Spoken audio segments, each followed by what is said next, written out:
Pembalap Ducati, Francesco Bagnaia tampak ingin mengikuti jejak Valentino Rossi dalam berbagai hal. Francesco Bagnaia dikenal sebagai salah satu pembalap jebolan Akademi Valentino Rossi yang sukses mengaspal di MotoGP.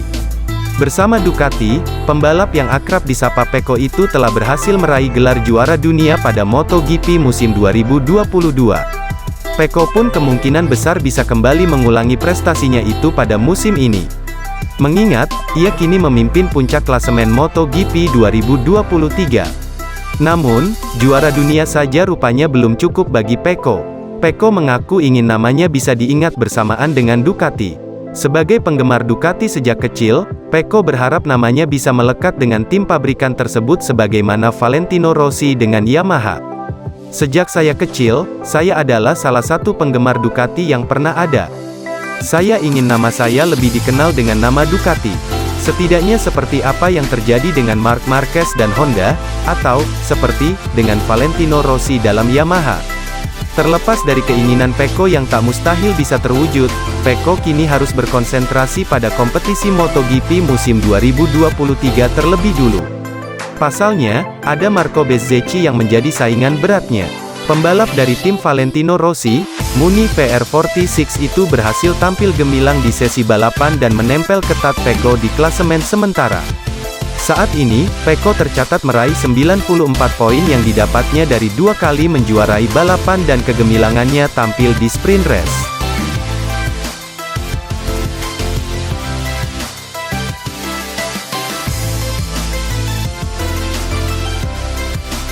Legenda hidup MotoGP, Valentino Rossi mengungkap daftar pembalap yang dianggapnya sebagai rival berat. Salah satu rivalitas Rossi yang cukup dikenal publik adalah perseteruannya dengan Marc Marquez.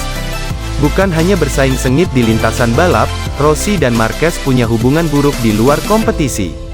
Namun, saat ditanya tentang rival berat dengan persaingan panas, Rossi justru tak menyebutkan nama Marc Marquez.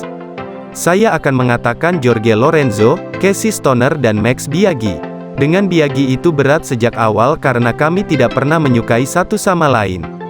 Berbeda dengan Biaggi, persaingan Lorenzo dan Stoner, Rossi berada di posisi yang harus dikalahkan. Persaingan dengan Stoner dan Lorenzo berbeda. Karena, saat dengan Biaggi, saya adalah anak muda yang harus mengalahkan orang tua. Dan sebaliknya dengan Stoner dan Lorenzo saya adalah orang tua dan mereka harus mencoba mengalahkan saya. Menurut Rossi, Lorenzo dan Stoner lebih kuat dari Biaggi karena beberapa alasan dan usia Rossi yang tak semuda sebelumnya. Lorenzo dan Stoner lebih kuat dari Biaggi. Dalam artian ada evolusi spesies, evolusi pembalap. Jadi semakin muda saya, semakin kuat saya melaju. Jadi setelah itu selalu lebih sulit.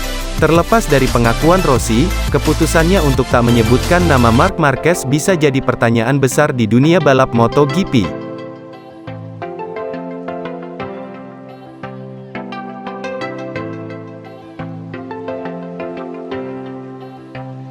Pada akhir musim 2021, Rossi secara resmi menyatakan pensiun dari ajang balap motor paling bergengsi di dunia itu. Pensiunnya pria asal Italia tersebut tentu menjadi kehilangan besar bagi Dorna Sport selaku promotor MotoGP. Kini, Marquez pun digadang-gadang akan mengambil alih peran utama ajang ini dari Rossi yang sudah resmi gantung helm.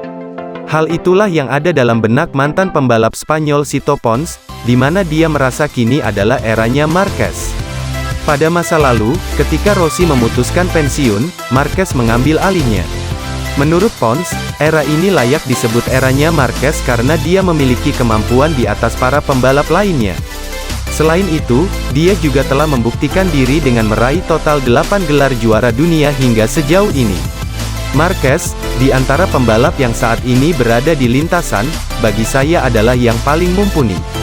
Dia telah memenangkan 8 gelar juara dunia, dan jelas tanpa superstar MotoGP lainnya dia akan kehilangan nilainya. Dia bisa menjadi salah satu sorotan masa kini. Dulu ada Rossi, sebelumnya Mick Doohan, Kenny Roberts, Wayne Rainey. Lebih lanjut, Pons menyadari daya tarik utama pembalap 30 tahun itu adalah keberaniannya dalam mengambil risiko. Hal itulah yang menjadi pembeda antara Marquez dan rider-rider lainnya yang ada di grid kelas utama saat ini. Marquez lebih agresif daripada pembalap lain saat dia keluar di lintasan. Kami tahu dia mengambil lebih banyak risiko. Bahkan orang-orang yang menonton balapan pun merasakannya, namun, ini adalah sesuatu yang umum. Karena bagaimanapun, semua orang juga berjuang untuk melakukan yang terbaik yang mereka bisa, apakah dia berada di trek atau tidak, imbuhnya. Itu tadi informasi tentang MotoGP pada kali ini. Jika kalian menyukai informasi mengenai MotoGP, jangan lupa like, komen, dan subscribe channel ini.